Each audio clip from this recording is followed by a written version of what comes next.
नमस्कार दोस्तों, इस वीडियो में हम बात करेंगे कि आप जो बैंक में ट्रांजैक्शंस करते हैं उनकी लिमिट्स क्या हैं, आप किस लिमिट तक वो ट्रांजैक्शंस कर सकते हैं ताकि आपको इनकम टैक्स का नोटिस कभी भी नहीं आए। इस वीडियो में हम 4 बड़े कॉमन क्वेश्चंस के बारे में बात करने वाले हैं। सबसे पहले हम बात करेंगे कि मैक्सिमम कैश ट्रांजैक्शन की लिमिट क्या है, यानी कि आप अपने सेविंग बैंक में कितना कैश डिपॉजिट कर सकते हैं, कितना कैश विड्रॉल कर सकते हैं ताकि आपको इनकम टैक्स का नोटिस नहीं आए। दूसरा क्वेश्चन है कि आप मैक्सिमम कितने सेविंग अकाउंट रख सकते हैं। इसके साथ साथ हम ये भी जानेंगे आप मैक्सिमम कितनी अमाउंट की फिक्स डिपॉजिट खुलवा सकते हैं ताकि आपको कभी भी इनकम टैक्स का नोटिस ना आए। इसके साथ साथ हम डेली बेसिस पर बहुत सी यूपीआई ट्रांजैक्शंस करते हैं, तो हम एक साल में कितनी यूपीआई ट्रांजैक्शंस कर सकते हैं ताकि हम इनकम टैक्स डिपार्टमेंट की नजर से बचे रहें। तो एक एक करके इन चारों डाउट्स को क्लैरिफाई करेंगे। चलिए शुरू करते हैं। इस वीडियो में हम जो भी डेटा डिस्कस करने वाले हैं ये सारा डेटा लिया गया है इनकम टैक्स डिपार्टमेंट के एक बहुत ही इंपॉर्टेंट डॉक्यूमेंट से। इस डॉक्यूमेंट का नाम है understanding statement of financial transactions. इस वीडियो में हम जो भी चीजें डिस्कस करने वाले हैं उसके लिए हमने इसी डॉक्यूमेंट को आधार बनाया है। अगर आप खुद से इस डॉक्यूमेंट को पढ़ना चाहते हैं, इस डॉक्यूमेंट के पीडीएफ का लिंक नीचे डिस्क्रिप्शन में डाल दिया गया है। अब सबसे पहले बात करते हैं कि हम मैक्सिमम कैश ट्रांजैक्शंस कितनी कर सकते हैं अपने सेविंग अकाउंट में ताकि हम इनकम टैक्स नोटिस से बचे रहें। इनकम टैक्स डिपार्टमेंट का ये डॉक्यूमेंट हमें बताता है कि हम एक फाइनेंशियल ईयर में मैक्सिमम 10 लाख रुपए तक कैश डिपॉजिट कर सकते हैं।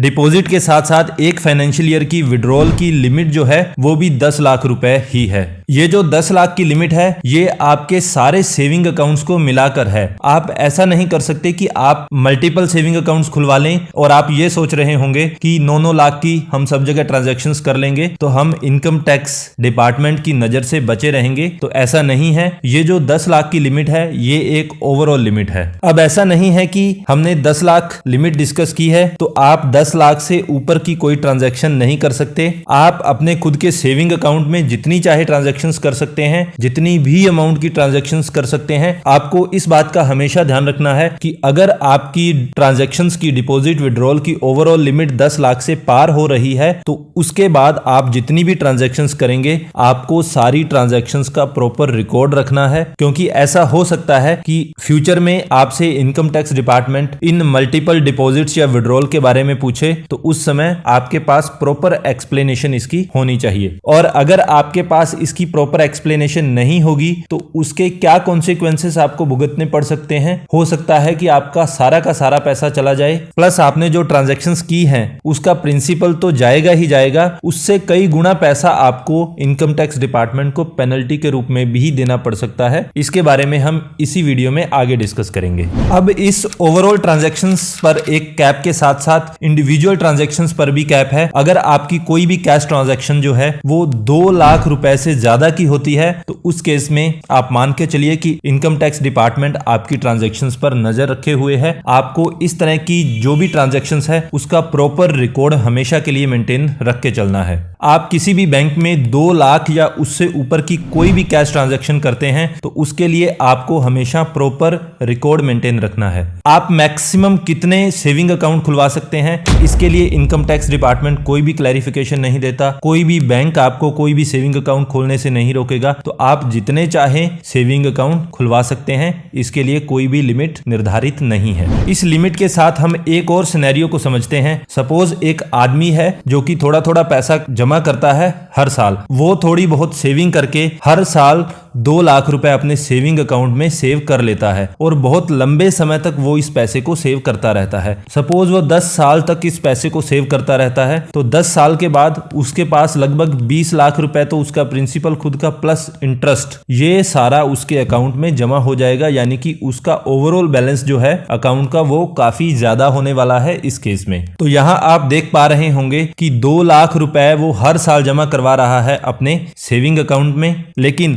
इनकम टैक्स डिपार्टमेंट के नियमों के हिसाब से जो बेसिक एग्जम्पशन लिमिट है और बेसिक टैक्सेबल इनकम जो है वो 2.5 लाख रुपए है। यानी कि ऐसी स्थिति में इनकम टैक्स डिपार्टमेंट उससे कभी भी नहीं पूछेगा कि वो ये पैसा कहां से ला रहा है और किस तरह से वो इतनी सेविंग जो है वो कर पा रहा है। अब ऐसा भी नहीं है कि 10 लाख की एक कैप लगी है तो आप 10 लाख से बड़ी कोई ट्रांजैक्शन कर नहीं सकते। आप 10 लाख से बड़ी जितनी भी ट्रांजैक्शन चाहें वो कर सकते हैं। बस आपको इस बात का ध्यान रखना है कि आपको इस चीज का प्रॉपर रिकॉर्ड मेंटेन रखना है, ताकि इन फ्यूचर कभी भी इनकम टैक्स डिपार्टमेंट आपसे आकर पूछता है इन ट्रांजैक्शंस की डिटेल तो आप ये सारी डिटेल डिपार्टमेंट को तुरंत प्रोवाइड करवा सकें। ऐसा करने से आप बहुत सी पेनल्टी से बच सकते हैं। यहां पर एक इंपॉर्टेंट चीज ये भी है कि आपको इन ट्रांजैक्शंस का रिकॉर्ड कितने समय तक मेंटेन करना है। तो यहां पर इनकम टैक्स डिपार्टमेंट को ये अधिकार है कि वो पिछले 8 सालों का रिकॉर्ड भी आपसे पूछ सकता है। पिछले 8 साल में जो भी आपने ट्रांजैक्शंस की हैं उसके लिए इनकम टैक्स डिपार्टमेंट आपसे एक्सप्लेनेशन मांग सकता है।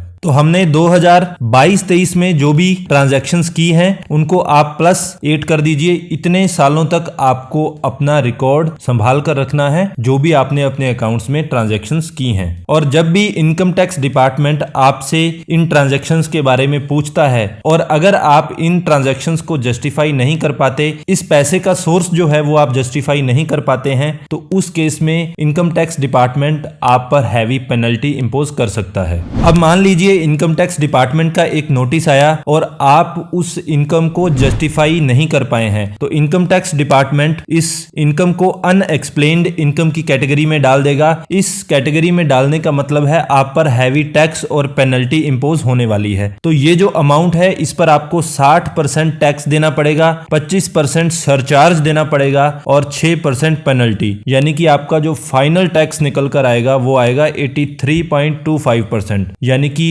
आपका लगभग सारा पैसा इनकम टैक्स डिपार्टमेंट ले जाएगा अगर आप इस पैसे का सोर्स जो है वो एक्सप्लेन नहीं कर पाते हैं। अब दूसरा बड़ा क्वेश्चन है कि आप मैक्सिमम कितने सेविंग अकाउंट खुलवा सकते हो। आज के दिन सेविंग अकाउंट खुलवाना बहुत ही आसान हो चुका है। आप मैक्सिमम 5, 7 या 10 मिनट में ही अपना सेविंग अकाउंट घर बैठे खोल सकते हो ऑनलाइन एप्लीकेशंस के माध्यम से। अगर आप SBI में अपना ऑनलाइन सेविंग अकाउंट खुलवाना चाहते हो, इसके लिए हम लोगों ने एक डेडिकेटेड वीडियो ट्यूटोरियल बनाया है जिसका लिंक नीचे डिस्क्रिप्शन बॉक्स में दे दिया गया है। ज्यादातर बैंक आज के टाइम में 0 बैलेंस ऑफर करते हैं, स्पेशली पब्लिक सेक्टर बैंक जो है वहां पर आप बिना किसी मंथली एवरेज बैलेंस के, बिना कोई बैलेंस जमा करवाए अपना अकाउंट खुलवा सकते हो। Maximum number of saving accounts की अगर हम बात करें तो इसकी कोई भी लिमिट नहीं है, आप जितने चाहे उतने सेविंग अकाउंट खुलवा सकते हो। अब प्रत्येक बैंक में आप जो अपना पैसा डिपॉजिट करते हो उस पैसे में से मैक्सिमम 5 लाख रुपए तक का आपका पैसा इंश्योर्ड होता है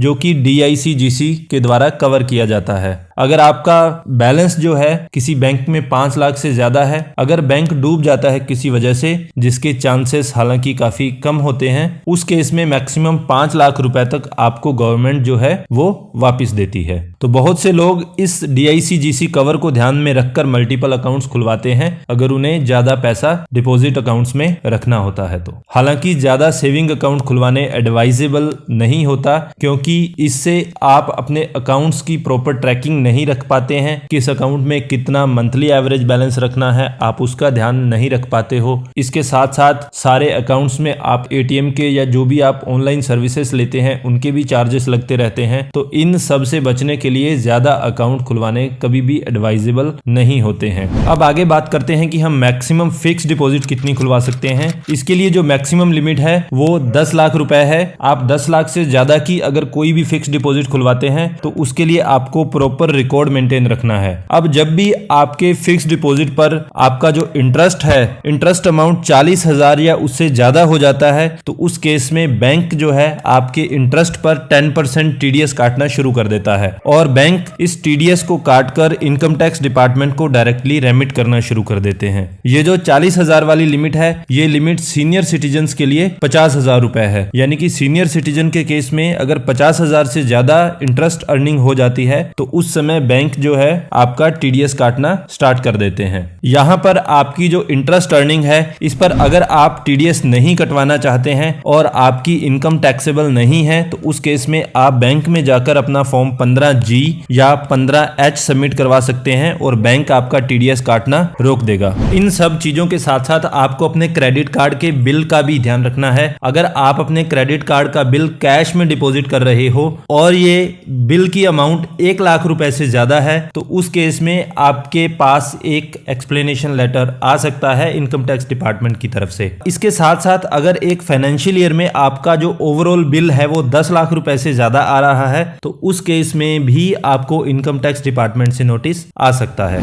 अब सबसे कॉमन जो मोड है ट्रांजैक्शन का UPI, उसकी बात करते हैं। तो UPI में अगर आप ट्रांजैक्शन कर रहे हैं और आप कोई पेमेंट कर रहे हैं तो पेमेंट करते समय आपको कोई भी चिंता करने की आवश्यकता नहीं है। लेकिन अगर आप UPI के माध्यम से पैसा ले रहे हैं और आप एक मर्चेंट हैं तो आपको इस बात का ध्यान रखना है कि एक दिन में अगर आप 10,000 रुपए से ज्यादा पेमेंट ले रहे हैं तो उस केस में आपको तुरंत स्विच करना चाहिए करंट अकाउंट की तरफ। तो इससे ज्यादा कि आप ट्रांजैक्शन सेविंग अकाउंट में ना करें, अपना एक प्रॉपर करंट अकाउंट खुलवाएं और उसमें इन ट्रांजैक्शंस का रिकॉर्ड रखें। तो इन सब चीजों का ध्यान रखकर आप इनकम टैक्स डिपार्टमेंट के नोटिस से बच सकते हैं। आई होप आज का वीडियो आपके लिए इंफॉर्मेटिव रहा होगा। Please do like and share the video and don't forget to subscribe the channel. Thank you so much.